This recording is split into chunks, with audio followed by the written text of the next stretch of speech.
Vale, en clase vimos todo el tema de el contexto histórico.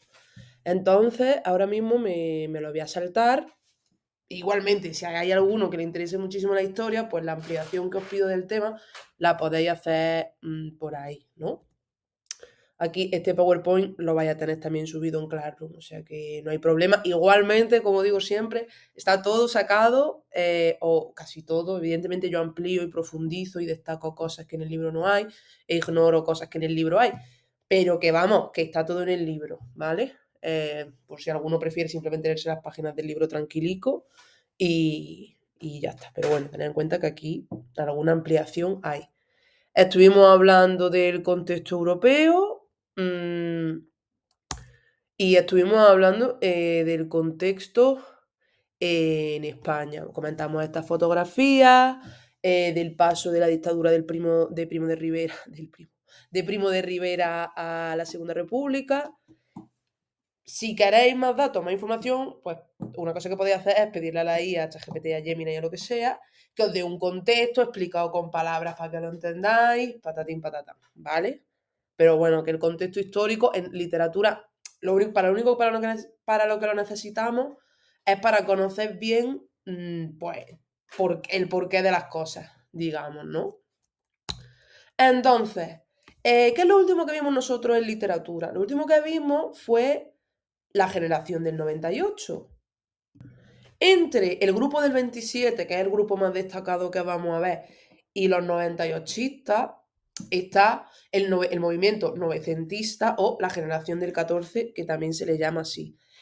Para mí es muy importante que entendáis que no es como que generación del 98, entonces desaparecen todos, se mueren los autores y de repente aparecen los del 27. No, Antonio Machado, Juan Ramón Jiménez, Rubén Darío, espero que os suenen esos nombres, siguen activos, siguen escribiendo, ¿vale? Están ahí durante el novecentismo y durante la generación del 27 o grupo de 27, ¿vale? Simplemente estudiamos, digamos, pues la mejor época de cada grupo, ¿no? Una, yo qué sé, Madonna sigue haciendo música a día de hoy, pero su época de esplendor, pues en los 90, para que lo entendáis, ¿no? Entonces, entrando ya en el novecentismo. El novecentismo quiere acabar con ese dramatismo del 98, ¿vale? ¿Os acordáis que los autores estaban súper pesados, que estaban súper pesimistas, ¿no? Ellos lo que quieren es acabar, digamos, con ese pesimismo y dar paso al intelectualismo. ¿Qué quiere decir eso? Básicamente que utilicemos la reflexión y, y la razón y la serenidad, digamos, un raciocinio sereno para hacer frente a los problemas que tenía España, ¿no? Porque ellos consideraban que el estilo o cómo expresaban los del 98 los problemas era demasiado emocional. El lema oficial, os lo he puesto ahí, que es España es el problema, Europa es la solución. Esto lo dijo José Ortega y Gasset, probablemente el filósofo español más importante que tenemos. No sé si lo habéis dado con Luis o, bueno, le podéis preguntar si tenéis curiosidad sobre su pensamiento. Él dijo esto, básicamente, no es que no está diciendo que Europa sea increíble y España horrible, ¿vale? No os lo toméis así, sino que hay unos problemas de modernización, de apostar por la ciencia, de apostar por la educación, que en algunos países de Europa se estaban haciendo y en España no. Entonces, básicamente es eso. ¿Qué nos interesa a nosotros de esto de la literatura? Lo único que nos interesa es que esto marca la primera etapa de la generación del 27, ¿vale? Ellos, José Ortega y Gasset, Juan Ramón Jiménez, que lo vimos un poco en el tema anterior, buscan el arte puro. El arte puro, para que hagáis una idea, es como ellos hacían la comparativa de pulir un diamante, ¿no? De quitar todo lo humano, todo lo emocional, quitarle todo para dejar una novela, un poema, un cuadro, como lo queráis llamar, ¿vale? Bueno, llamar, como una escultura, todo lo que tiene que ver con el arte o con la cultura, había que quitarle el factor humano, como si lo que tuviéramos es de medicina, como una cosa quirúrgica perfectamente pensada y perfectamente hecha. Nada de llorar en los poemas, para que lo entendáis, ¿no? Sino el arte de ser pulcro. Pulcro quiere decir que está muy limpio, ¿vale? Escrito para minorías inteligentes, que esto después se debatirá, ¿vale? O sea, tiene que ser un trabajo que solo los intelectuales entiendan para apreciar la técnica. Es como si en una canción apreciáramos pues cómo toca el instrumento el músico, ¿no? Cómo toca el violín, cómo toca la guitarra, cómo toca la batería, lo bien que entona cantando, cómo da las notas, todo eso como comparativa, en lugar de valorar qué nos hace sentir la canción. Es como, creo que algo que hasta ahora no habíamos visto, ¿vale? Simplemente destacan, pues este movimiento sobre todo destaca porque quiere hacer que la sociedad se eduque, que eso lo estuvimos ya comentando el otro día, y destacan las figuras de José Ortega y Gasset, Juan Ramón Jiménez y Ramón Gómez de la Serna. Gómez de la Serna lo dejo ahí apartadito, que después voy a hablar de él, ¿vale? Pero bueno, simplemente este movimiento muy intelectual, quiere un arte puro, emociones fuera, no nos interesan las emociones, y es el punto intermedio que hay entre el 98 y el grupo del 27. Y la mayoría de los del grupo del 27, cuando empiezan a estudiar, cuando empiezan a escribir poesía, son novecentistas, ¿vale? Por mencionar algo más, por si quisierais sacarlo para ampliar, me da muchas cosas, no habéis podido dedicar tiempo a Juan Ramón Jiménez porque es uno de los premios Nobel de la literatura que tenemos, pero bueno, este hombre estaba súper obsesionado, así como tiene cientos de miles de poemas escritos y no solo eso, sino que se decía que él era capaz de reescribir un poema una y otra vez porque no le salía lo suficientemente puro, haciendo referencia pues, a lo que os he explicado antes. ¿Quién más pertenece a esta generación? Que no lo he puesto. Clara Campoamor. ¿Os acordáis cuando vimos el debate sobre el voto femenino? Que estaba Victoria Kent y Clara Campoamor. Pues Clara Campoamor también pertenece a este movimiento novecentista, pero desde la política. Vale. Pasando ahora a las vanguardias. mmm, Insisto otra vez con lo del contexto histórico, pensar en una Europa arrasada por la Primera Guerra Mundial, en muchos países con el temor de la Revolución Rusa o con la admiración, porque al final eso es una cuestión de postura política.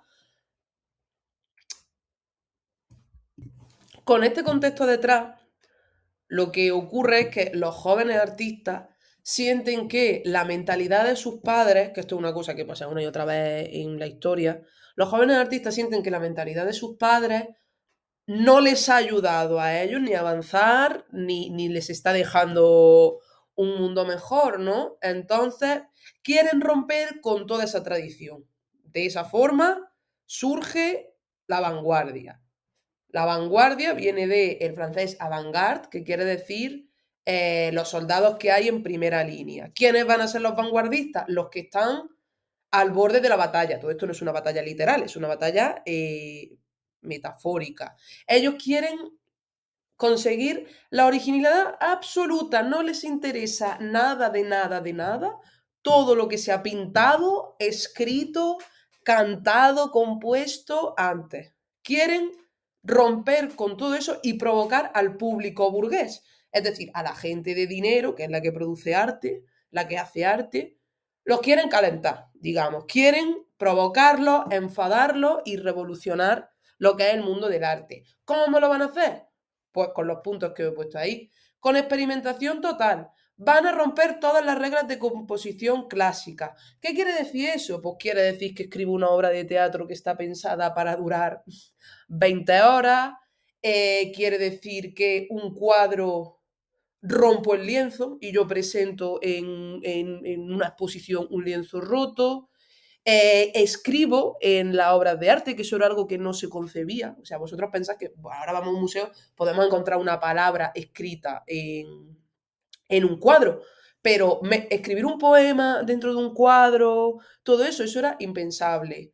Que no haya un narrador claro en caso de literatura. Que un poema utilice palabras agresivas, que hable de la modernidad. No sé, mezclar cosas, mezclar la pintura con la poesía, con la música. Coger técnicas de un arte y pasarlo a otro. ¿Cómo se difundían estas ideas? Mediante el manifiesto. Un manifiesto es un texto donde el inventor o el grupo de defensores de un movimiento concreto, pues plasman ahí su idea. Ellos escriben ahí todo lo que piensan, en qué consiste su movimiento y para qué lo van a utilizar. Y aquí está esta idea que es muy romántica, porque las vanguardias tienen mucho de romanticismo. Si os acordáis, en el romanticismo decíamos que lo más importante era el yo creador, el yo libre, pues la libertad absoluta la tenemos aquí de nuevo. El, el que escribe, el que pinta, el que canta, todo eso, tiene que romper con todo. No va a hacer caso a normas ni morales, es decir, ni de lo que está bien o de lo que está bien visto, ni estética. Es decir, pues yo pinto con el color que me da la gana, yo escribo con las palabras que me da la gana, etcétera, etcétera. Aquí os he puesto rápidamente pues, un cuadro de lo que es la vanguardia, simplemente para que tengáis como esa imagen, si os quede un poquillo mejor de los soldados. Y aquí os he puesto un cuadro de Joan Miró, ¿vale? Que en la época fue muy, muy, muy rompedor. O sea, vosotros lo estaréis mirando y pensaréis, mi primo pequeño puede pintar eso, yo puedo pintar eso. Vale, ok. Pero pensad que en la época veníamos de cuadros, pues precisamente como el que estáis viendo aquí, ¿vale? Como realistas, que entendemos perfectamente lo que estás viendo. Y ahora, de repente, estamos viendo un cuadro que se llama Tic Tic, que tenemos que hacer muchísimo esfuerzo para saber qué está diciendo, que rompe con toda lógica, no hay lógica en ese cuadro, ¿vale? O sea, para que os hagáis una idea, no tiene nada que ver con lo anterior. Romper lo anterior es el valor de las vanguardias. Y aquí os he puesto algunas imágenes de pues manifiestos, ¿vale? Para que hagáis una idea de cómo eran. El manifiesto Dada y el del surrealismo me parece que sí son imágenes reales, aquí el del cubismo también, y esto pues simplemente es un libro que recopila manifiestos de vanguardia, para que os hagáis una idea de cómo era. Vale, vamos a ver un poquillo unos cuantos movimientos de vanguardia. Lo voy a pasar rápido, ¿vale? Porque tampoco me interesa, solo hay un par de ellos que me interesan especialmente. Pero bueno, nuevamente, si alguno quiere ampliar buscando más tipos de vanguardia o explicando más cosas sobre un tipo de vanguardia en concreto, pues adelante. El futurismo consistía en exaltar todo lo mecánico, todo lo moderno, las fábricas, los aviones, las motos, ¿vale? Nace en Italia y, pues como he puesto ahí, admira la velocidad y el deporte, ¿vale? ¿Cómo era eso en literatura? Pues básicamente intentamos hacer poemas rápidos de leer, digamos, con versos cortos, con una sintaxis muy rara y evidentemente el vocabulario que va a haber ahí dentro pues va a ser cosas relacionadas con todo esto que estoy comentando, que si fábricas, que si motores, hélices, todo eso. Y como cita que representa muy bien lo que es el futurismo, pues tenéis ahí un coche de carrera es más hermoso que la victoria de Samotracia. La victoria de Samotracia, este famoso cuadro, cuadro, esa famosa escultura que está en el Louvre en París, ¿vale? Pues bueno, Marinetti decía que un coche de carrera pues, es más bello que esta escultura. Cubismo, esto nos suena por nuestro instituto, ¿no? Pablo Ruiz Picasso.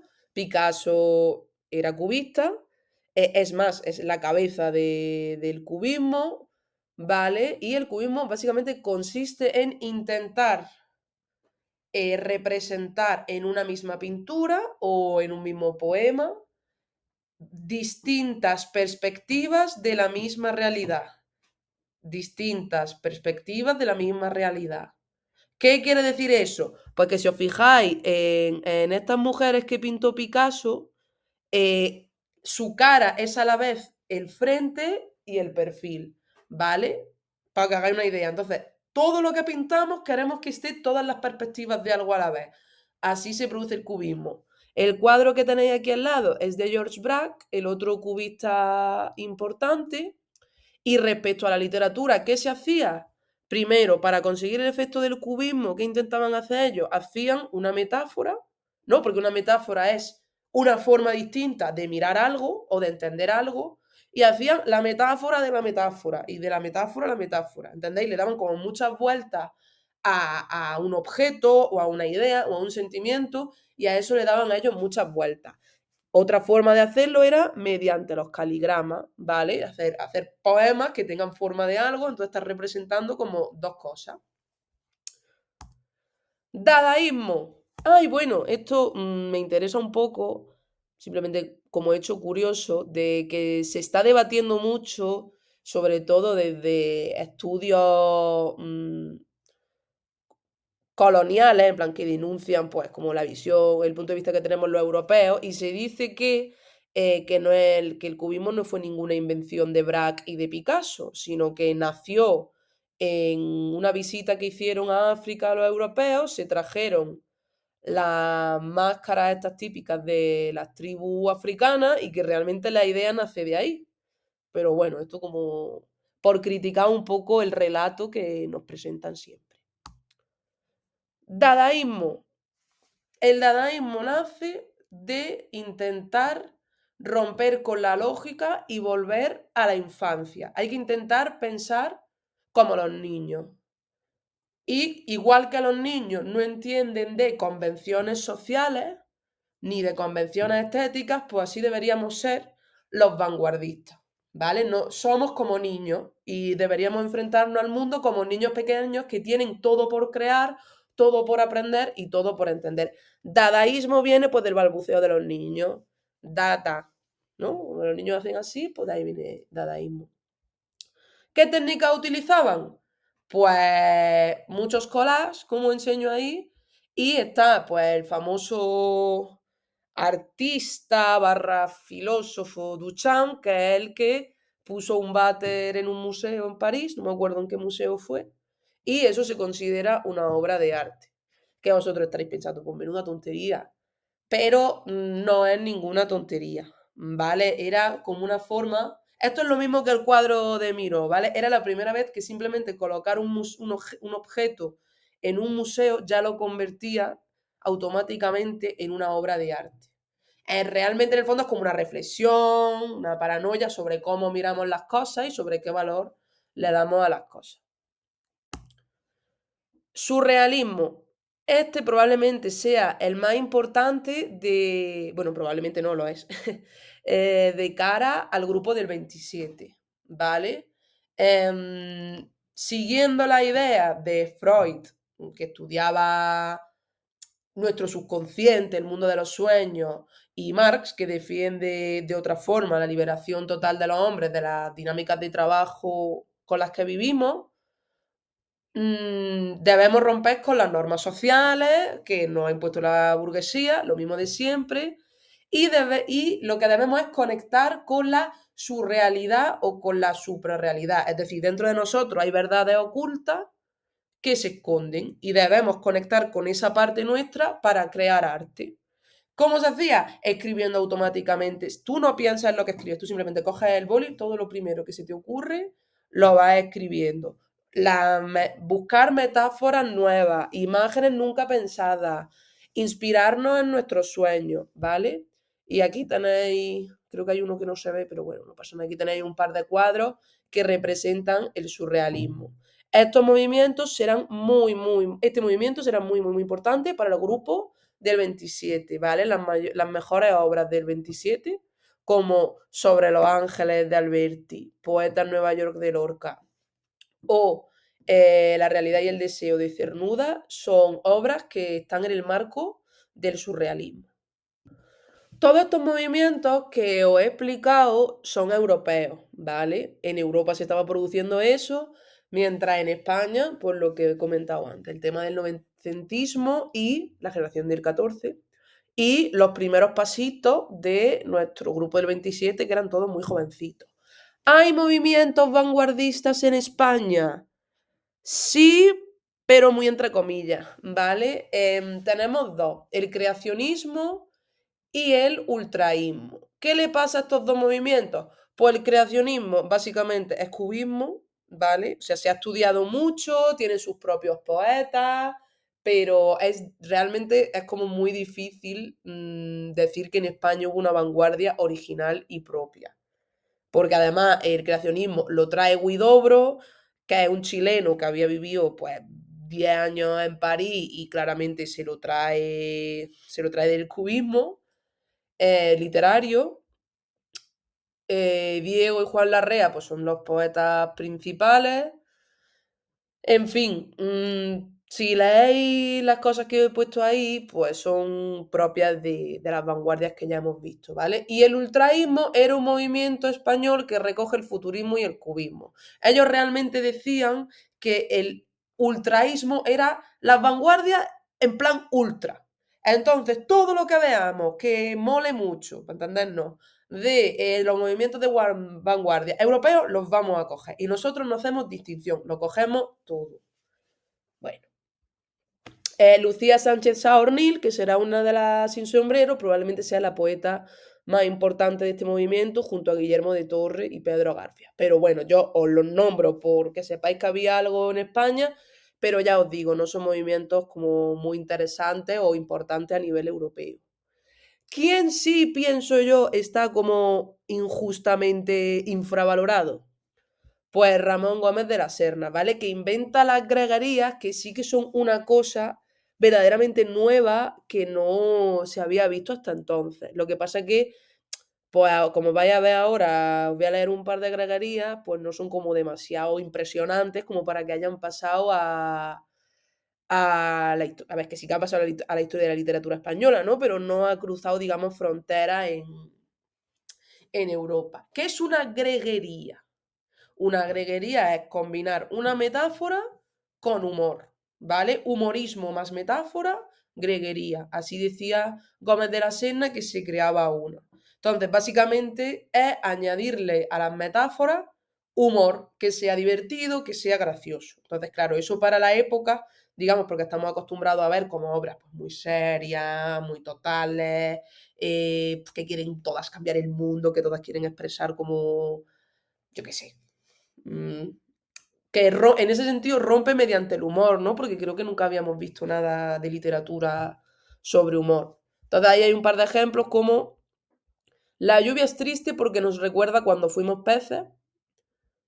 Abrir un paraguas es como disparar contra la lluvia. Tiene un montonazo. Si a alguien pues, le llama la atención, pues podéis buscar. Pero bueno, yo por dar del panorama español antes del grupo del 27, pues tal vez Gómez de la Serna sea la figura más interesante. Vale, pasando a las vanguardias en España, tres etapas, ¿vale? La primera, llegan los primeros movimientos vanguardistas a España. ¿Cómo? ¿Cómo llegan? Si alguien tiene esa duda, que estaréis todos en casa con esa duda. Llegan, pues, como hemos dicho, mediante el manifiesto, porque los manifiestos se traducen y se publican en periódicos y en revistas, mediante intelectuales que viajan a París, que viajan a Roma, todo eso, ¿vale? Y entonces tenemos, pues, en esa primera etapa de 1908 a 1918, que ahí todavía está la generación que vimos en el tema anterior, dando sus frutos, se estudian los movimientos y tenemos a Gómez de la Serna con su gregaría, ¿vale? La segunda etapa es del 18 al 27, donde sobre todo se escribe desde el creacionismo y el ultraísmo, pero ¿qué he dicho yo que era el creacionismo y el ultraísmo? Que en el fondo eran cubismo y futurismo, ¿vale? Surrealismo no, porque el surrealismo llegará a España con el grupo del 27. Pero el creacionismo y el ultraísmo beben y existen gracias al cubismo y al futurismo. Por eso antes me he parado a explicarlo, ¿vale? Y ya en la época que de verdad nos importa y a la que voy a dedicar pues, el resto de la presentación, que es los escritores y las escritoras del grupo del 27, que van de 1927 a 1930, eso alargadlo hasta el 36, que empieza la guerra civil, y del 36 al 39 lo que tenemos es sobre todo literatura de guerra, ¿vale? ¿Qué es literatura de guerra? Pues la veremos el tema que viene, pero bueno, en fin. A escribir poemas enfocados en animar a los soldados, en criticar de los dos bandos, en criticar a los políticos y a los militares de los dos bandos, se convierte en otra cosa la literatura, ¿vale? Esto ya lo introduje el otro día, ¿vale? ¿Quiénes son el grupo del 27 y las sin sombrero? Un grupo de jóvenes vinculados a las vanguardias.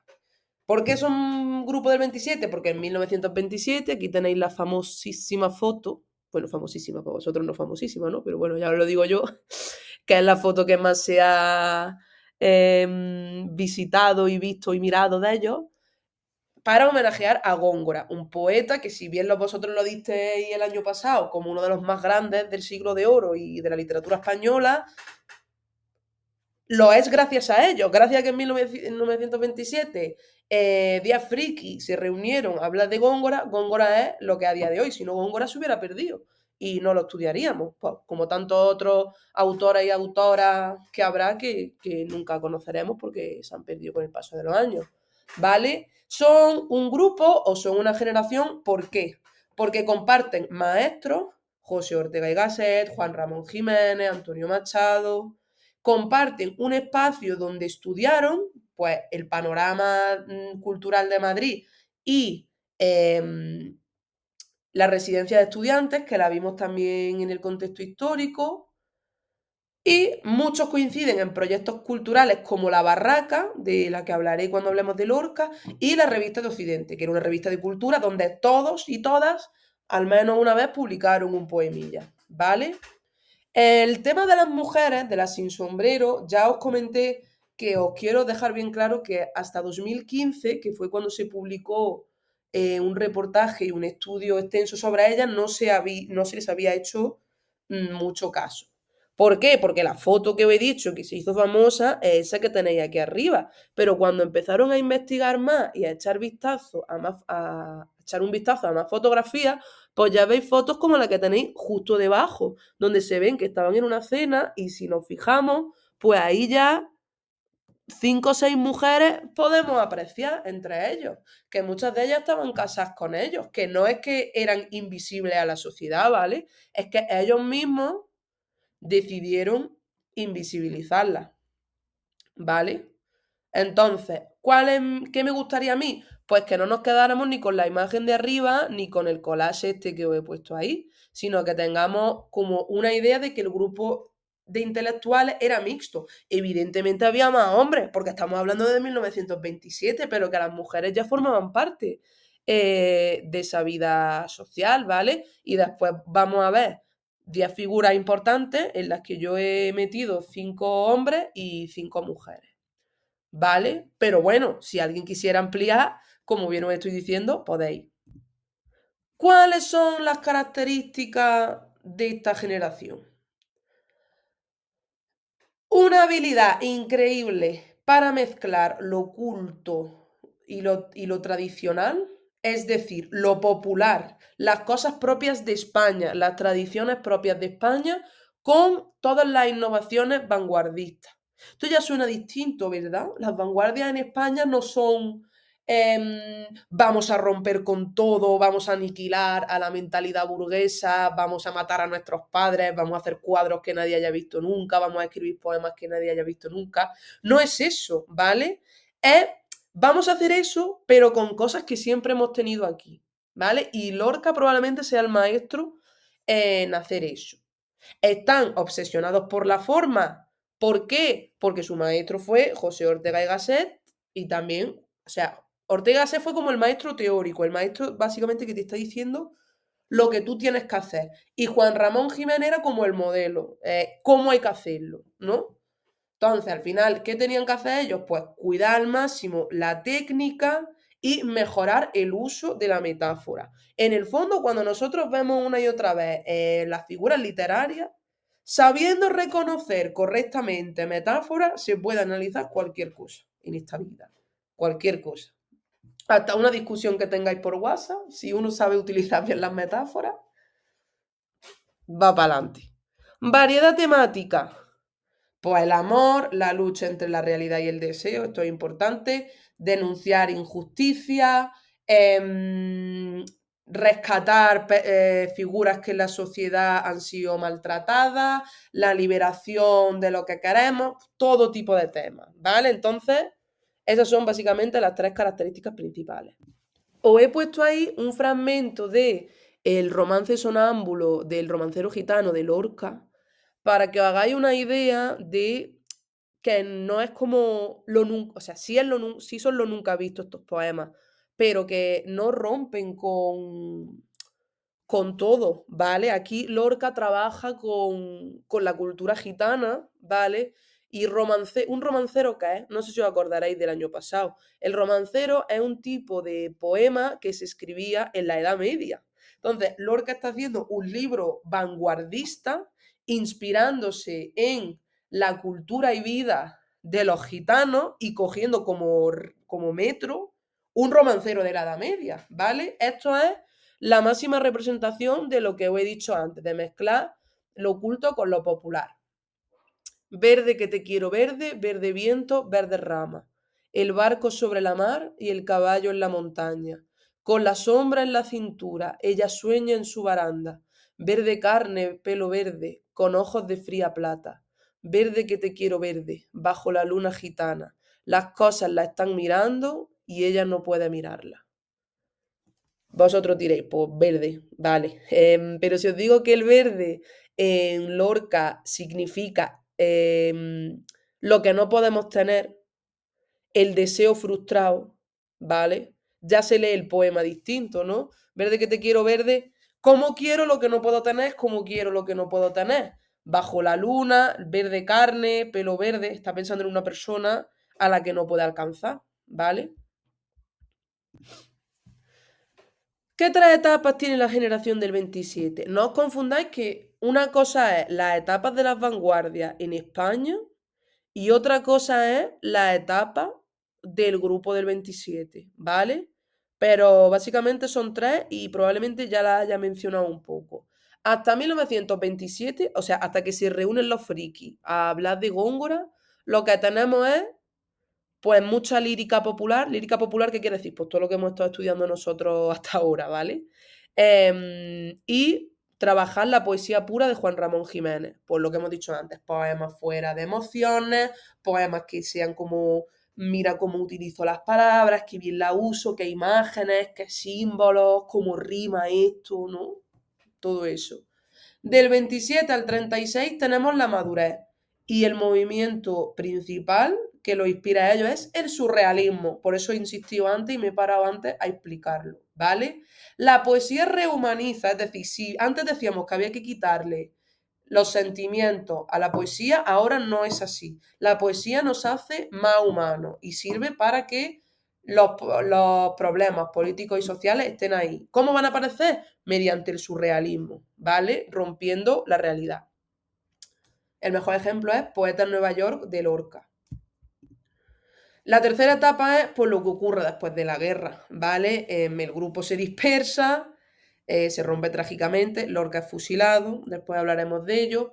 Muchísimos de estos intelectuales, hombres y mujeres, se van al exilio, ¿vale? Y hacen obras pues, sobre la nostalgia que sienten, sobre lo que es estar lejos de casa. Y los que se quedan, pues se quedan con el tema de que estamos sufriendo la censura franquista, ¿vale? Que veremos el año que viene, sí, el tema que viene, ¿vale? Es una cosa que no podían escribir como ellos quisieran.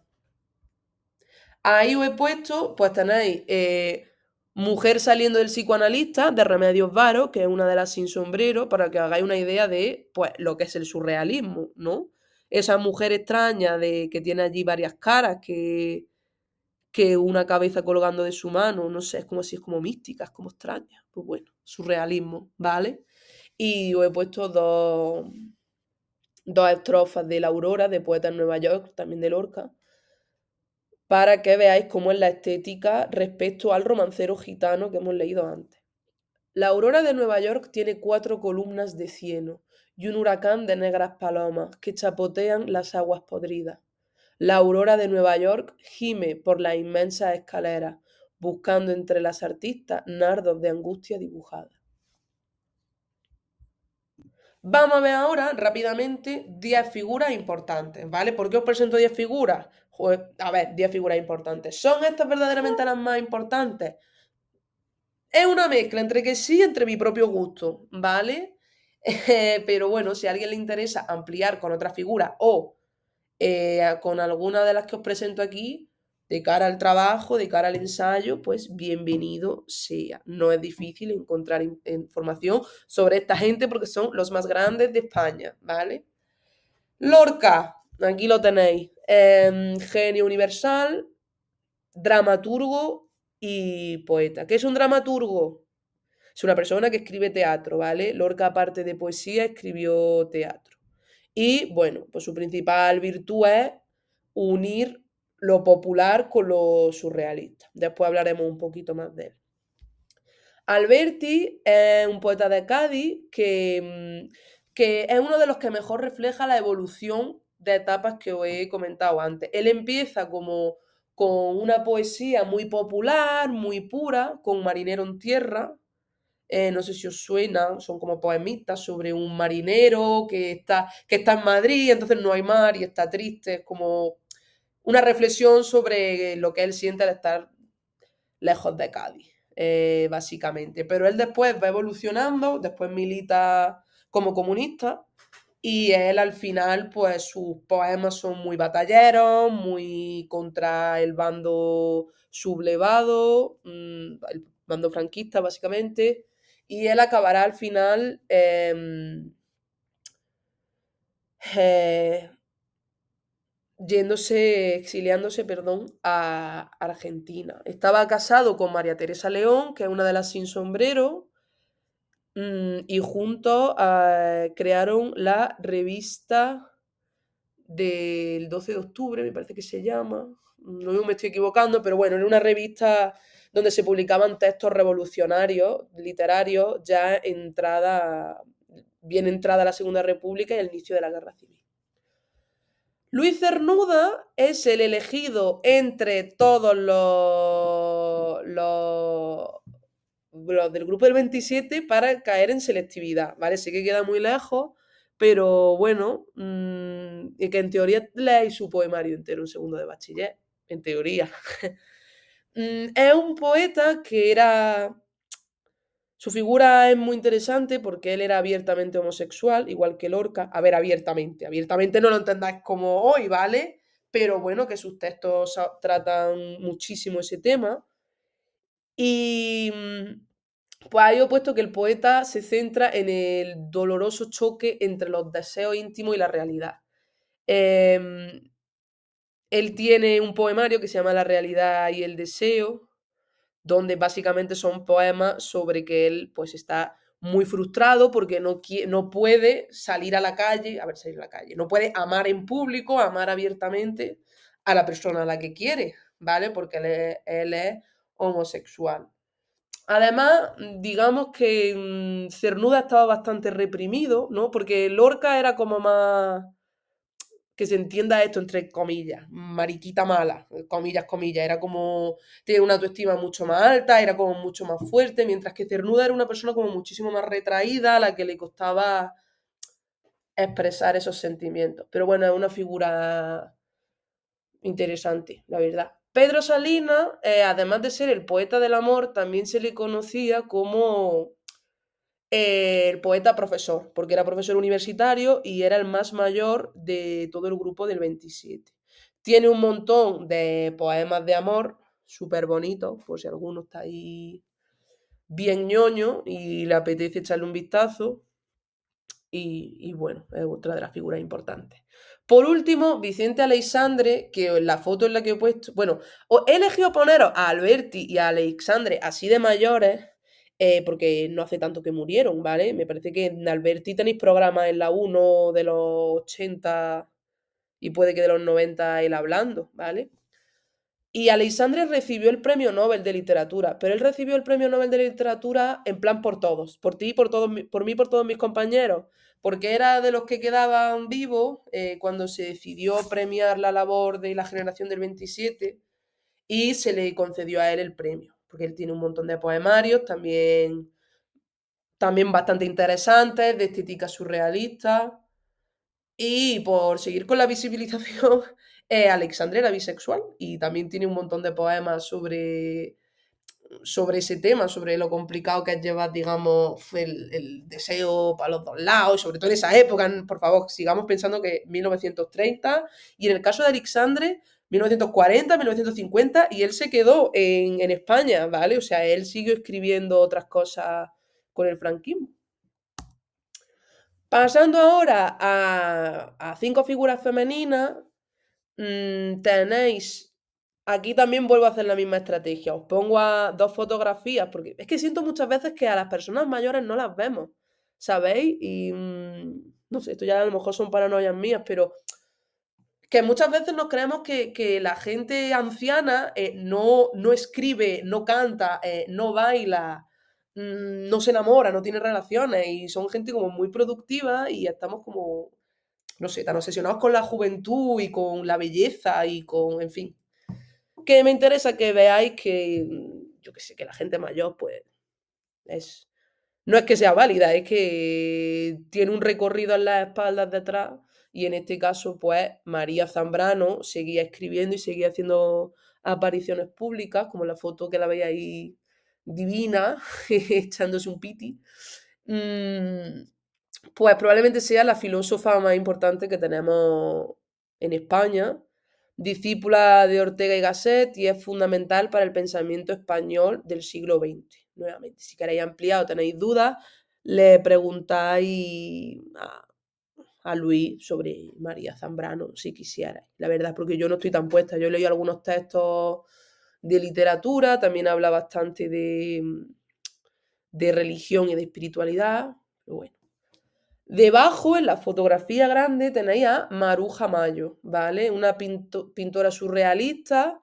Y han abierto este año en Madrid ¿cómo era? La mayor exposición jamás hecha de un pintor o pintora en España, ¿vale? Una pedazo de exposición en el Museo Reina Sofía. Ojalá pudiera llevaros, pero no puede ser. Pero bueno, que la tenéis ahí, ¿vale? Que Picasso no es el único pintor importante que existe. Rosa Chacel, que la tenéis aquí, era una novelista en este caso, porque siento que estoy hablando mucho de poesía, pero bueno, también se escribían novelas. Ernestina de Champurcín, que la tenéis aquí abajo, también se quedó en España. Los críticos dicen que es como la Lorca del grupo de mujeres, ¿vale? Eso ponerlo entre comillas, pero bueno, que tiene una calidad literaria enorme que nunca se le ha reconocido a mi pobre, ¿vale? Y por último aquí, toda perfecta, Josefina de la Torre, que además de ser poeta, pues era actriz y cantante. Entonces os he puesto una de las fotografías que hay de una de sus actuaciones.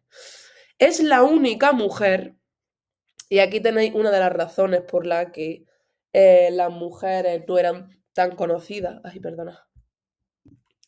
Aquí tenéis una de las razones por las que las mujeres no eran tan conocidas. La generación del 27 se hizo famosa gracias a una antología. ¿Qué es una antología? Pues una antología es un librito donde se recopilan textos, básicamente. Es como la playlist top 50 mundial o de España de Spotify, ¿vale? Entonces, si tú eras importante, igual que ahora si eres importante, escritor, cantante, lo que sea, te dan un premio o te dan un disco de oro o lo que sea. En aquella época, pues tú tenías que ser incluido en una antología. La antología la hizo Gerardo Diego, que era uno de los hombres del grupo del 27. ¿Qué es lo que pasa? Que Gerardo Diego incluyó 30 poetas o algo así. No me acuerdo cuántos fueron. Lo que sí sé es que... no puedo mirar. Vale, lo he mirado. Incluye 17 poetas y ni una sola mujer la primera vez que saca la antología. ¿Qué es lo que pasa? Que, como he dicho antes, Concha Méndez, que es la de la anécdota que os conté en clase de que fue a la universidad y el padre le pegó, pues Concha Méndez estaba casada con Manuel Alto Laguirre, que sí que sale en la antología. María Teresa León estaba casada mm, con Alberti. Josefina de la Torre me parece que también estaba casada con uno de ellos, diga, que se relacionaban entre ellos, que es que estaban todo el día juntos, como enseñó en la fotografía de ahí. Entonces Gerardo Diego no incluyó ni una sola mujer porque no le dio la gana, porque además metió ahí a dos poetas, Hinojosa y Villalón, que son dos poetas que no los conoce nadie, que 100 años después yo he hecho la carrera y de esos poetas no me ha hablado ni un solo profesor porque son un mojón. Y en cambio, estas mujeres que se está investigando, que tienen una calidad literaria increíble, pues él no las metió. ¿Qué pasa? Que Juan Ramón Jiménez, que sí que salía, le dijo, mira, o tú la próxima vez que saques la antología metes a una de las compañeras, o yo te retiro los derechos de mi poesía. Entonces, como Juan Ramón era un tío muy, muy importante, pues no tenerlo era bastante grave. Entonces, pues al final metió a Josefina de la Torre y me parece que Ernestina de Champustín también la añadió. Pero bueno, que tuvo un hombre que amenazar a su colega para que metieran a dos mujeres cuando había un montón. Porque yo aquí he elegido 5 figuras que ni siquiera son todas poetas, porque bueno, también me gusta que sepáis un poco de filosofía, un poco de pintura, en fin, para que os hagáis una idea de cómo era el panorama. ¿Era Gerardo Diego un terrible villano? No, era un hombre de 1930, no pasa nada, ¿vale? La mentalidad era otra. Por suerte, pues, las cosas siguen cambiando poquito a poco. Vale, y ya lo último es este bloque que le quiero dedicar a Lorca. Primero, porque además en el libro habla un poquito solo de su teatro, pero bueno, creo que hablando un poco de su figura, recogemos todo lo que son las vanguardias en España. Primero, me disculpo por la voz que tengo, que creo que está un poco nasal, pero es que sigo enferma. Vale. Vale. ¿Cuál es la cronología vital de Lorca? Rápidamente. Él nace en Granada en el 98, ¿vale? En el 98, para que os hagáis una idea de cómo unas generaciones, unas cosas se conectan con otras. Cuando Lorca nace, estamos nosotros perdiendo Cuba, ¿no? Y es un evento histórico que marca a Antonio Machado, a Pío Baroja, a Valle Inclán, todos los que vimos en el tema anterior, ¿vale? Él nace en Granada, estudia en Granada, hasta que en 1919, ya con 21 añitos, se va a la residencia de estudiantes en Madrid. Casi 10 años después, un año después de reunirse allí los frikis a hablar de Góngora, tenemos el romancero gitano, y entre el 29 y el 30, esa fecha no es exacta, tiene un viaje a Nueva York, ¿vale? Que le marca muchísimo y en el que escribe Poeta en Nueva York. En 1931, con la llegada de la Segunda República, se dedica a su compañía de teatro, La Barraca, donde él se dedica básicamente a ir a todos los pueblos donde la gente no sabe leer, donde apenas hay escuelas o acaba de empezar a haber escuelas por el tema de la escolarización, en plan, que se estaban poniendo escuelas y construyendo escuelas y enviando maestros por parte de la Segunda República a distintas ciudades, ¿vale? Y pues él va allí con su compañía de teatro y le representan a la gente obras de teatro. Y el 18 de agosto de 1936 muere fusilado a manos del bando franquista, ¿vale? Os he puesto ahí una imagen de Lorca con un poema que él tiene dedicado a Granada, ¿vale? Porque Granada sí que formaba parte de... Sí que es importante, ¿no? Porque hay poetas que no importa dónde hayan nacido, ¿no? O hay escritores o pintores o músicos que no importa dónde hayan nacido, ¿no? Pero esto es como Granada para Lorca, es como...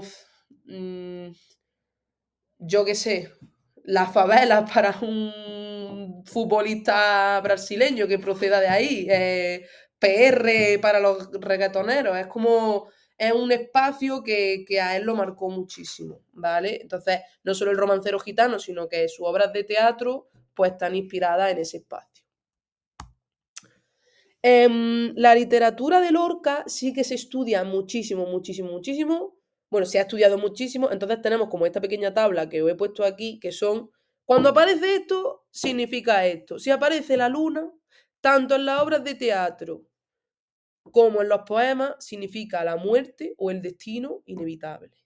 La sangre, pues es vida, es pasión. El caballo es libertad, fuerza y también virilidad, ¿vale? En muchos de los textos de Lorca siempre aparece como un hombre subido a un caballo, que básicamente lo que está representando ahí es pues una fuerza masculina enorme que bien o es vista por otro hombre o por una mujer. El agua representa la vida. Bueno, el agua tiene como esa dualidad, ¿no? Porque si está en movimiento es vida, es erotismo. Y si está estancada, ¿qué es agua estancada? Es agua que no se mueve. Normalmente aparece como pozo. En la casa de Bernarda Alba, que es una obra de teatro muy importante, en la casa de Bernarda, nunca mejor dicho, hay un pozo que lo que representa es que las hijas de Bernarda no van a tener hijos, ¿vale? Por eso lo de la esterilidad. Estéril significa que no puedes florecer, que no puedes tener hijos. El verde, os lo he dicho antes, es el deseo imposible, lo inalcanzable. El puñal y la navaja son el honor, la violencia, el destino, ¿no? Nos enfrentamos. Creo que Javi, me parece que fue uno de vosotros se leyó, o dos, Bodas de Sangre, os lo recomiendo muchísimo. Y todos estos símbolos salen, ¿vale? En cualquier obra de Lorca que leáis está todo eso. La noche, pues ¿qué va a ser la noche? Lo prohibido, el deseo oculto, ¿vale? La mujer encerrada no, en sí misma ya es como una imagen potente, pero es como lo que la sociedad nos obliga a ocultar, ¿no? Una mujer que no puede salir a la calle es porque la sociedad lo va a ver mal, ¿vale? Y el jinete es como un héroe caído, la muerte que va a llegar, ¿vale? Y bueno, la naturaleza de Andalucía, pues aparece todo el rato, ¿vale? Es como cómplice de todo lo que ocurre. El romancero gitano, ya he hablado antes un poco de él, ¿no?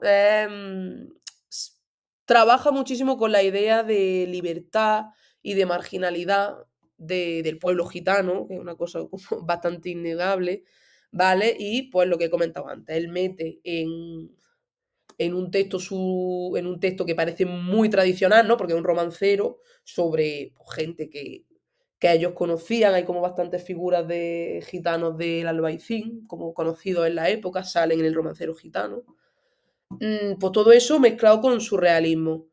Es increíble el romancero, ¿vale? Bueno, es increíble, todo lo que ha escrito Lorca es increíble, pero si alguno lo quisiera leer, pues yo lo puedo prestar o si no lo tenéis en internet. Lo tenéis cantado en flamenco. O sea, toda la obra de Lorca la tenéis cantada en flamenco, reinterpretada en películas, leída por personas, pintada, ilustrada. Está en miles de formas, ¿vale? Poeta en Nueva York, como he dicho antes, Lorca lo escribe cuando se marcha allí. Se dice que porque un chico gallego le rompió el corazón, entonces él pues estaba como muy triste y cogió y se piró a Nueva York a olvidarse. Allí él, vosotros pensáis en un muchacho, es verdad que él se había recorrido varios sitios de España, pero es de ahí de Fuente Vaqueros, de la Vega de Granada, ¿no? La Vega es como un campo. Y él ha estado en Madrid, sí, tal, en el centro de Madrid, en la residencia de estudiantes, pero él llega allí a Nueva York y se encuentra con esos pedazos de rascacielos. O sea, para él fue. O sea, no iba a decir, es como un cateto de repente yendo a la gran capital, que no es eso porque él para nada era un cateto, pero sí que era una persona muy unida a un espíritu de la naturaleza, de lo que es el pueblo, de lo que es la tradición, y se encuentra, digamos, la cumbre de la humanidad, que a él no le parece ninguna cumbre, a él le parece una cosa horrible y espeluznante en Nueva York, ¿vale? Pero bueno, es una visión como surrealista, seguimos en el surrealismo, de lo que significa la ciudad, lo que significa el sistema capitalista que él estaba viendo allí y la deshumanización. ¿Qué significa deshumanización? Dejar de ser humano. Él veía cómo esa ciudad hacía a las personas menos alegres, las hacía más tristes, viven en automático, veía gente durmiendo en la calle, veía cómo trataba a la gente blanca a los negros allí. Él tiene un montón de poemas a los negros, ¿vale? De Estados Unidos. En fin, increíble. Vale, aquí tenéis un romance sacado del romancero gitano. No os lo voy a leer, ¿vale? Si lo analizamos, me interesa que lo analicemos juntos en clase. Y tampoco quiero alargar esto más de lo necesario. Ay, me estoy acordando, a mí que me gusta mucho OT, que una de las concursantes de OT 23, Violeta, me parece que era de Granada. Me suena a mí que el disco que sacó está inspirado en el romance. Lo mismo me la estoy marcando aquí y me estoy lanzando un triple. Pero me suena que es una reescritura del romancero gitano. Si a alguien le interesa, pues eso también lo podéis meter en el trabajo, ¿vale? Creo que estaría bastante guay comparar algunos poemas del romancero gitano con... Sí, eso estaría muy guapo, ¿eh? Vale. Em, Aquí tenéis La Aurora de Nueva York, también otro poema que me gustaría que analizáramos juntos en clase, entonces no me voy a parar a leerlo. Sí que me interesa que sepáis que fue publicado póstumamente y fuera de España por el tema de la guerra civil. Este poema lo tenéis entero analizado en el libro. Igualmente, un día de lectura lo haremos juntos, ¿vale? Porque son increíbles y creo que merece bastante la pena. Por último, el teatro de Lorca. Este apartado sí que está entero en el libro. He comentado que La Barraca pues, era una compañía de teatro universitario impulsada por la Segunda República. Lleva teatro clásico español pues, a los pueblos de España, ¿vale? Y eso se da pues, de 1931 al 36, lo que dura la Segunda República. Bodas de Sangre, Yerma y La Casa de Bernarda Alba son las tres obras más famosas de Lorca. Se las conoce como una trilogía rural porque estaba basada en el estilo de vida y en los personajes que se veían en la Vega de Granada. Es más, la casa de Bernarda, se dice que se puede visitar, comillas, comillas, aquí me parece, en Vícar, me parece que es, no estoy segura, ¿vale? Y nada, pues Bodas de Sangre va sobre una boda que falla porque los deseos de la novia son hacia otro hombre. Yerma va de una mujer que no puede tener hijos porque básicamente el marido no tiene relaciones sexuales con ella. ¿Por qué razones? Tendréis que leerlo, ¿vale? Ni que nadie, es como más complicado que de lo que podría parecer, pero bueno, ella quiere ser madre y no puede porque el marido no, no está por la labor. Y La Casa de Bernarda Alba habla de el luto de un grupo de hijas, esta también la leí en segundo de bachillerato, esta obra me parece, digamos que durante una época de luto, las hijas quieren casarse, quieren relacionarse con hombres y la madre no la deja, porque está muy obsesionado por lo que dirán los vecinos. Aquí abajo tenéis un fragmento. Em, Todo menos estar sentada día y día dentro de esta sala oscura. Eso tiene ser mujer. Malditas sean las mujeres.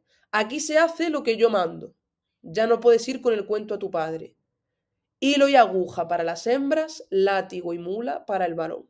Un pequeñito fragmento de La Casa de Bernarda.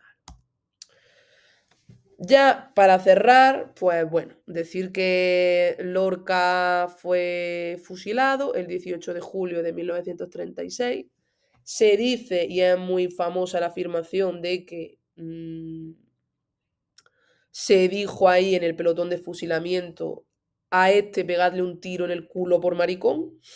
Eso está bastante investigado y contrastado, pero bueno, es una cosa que se explica y que se nos suele quedar bastante bien una vez nos lo explican, ¿vale?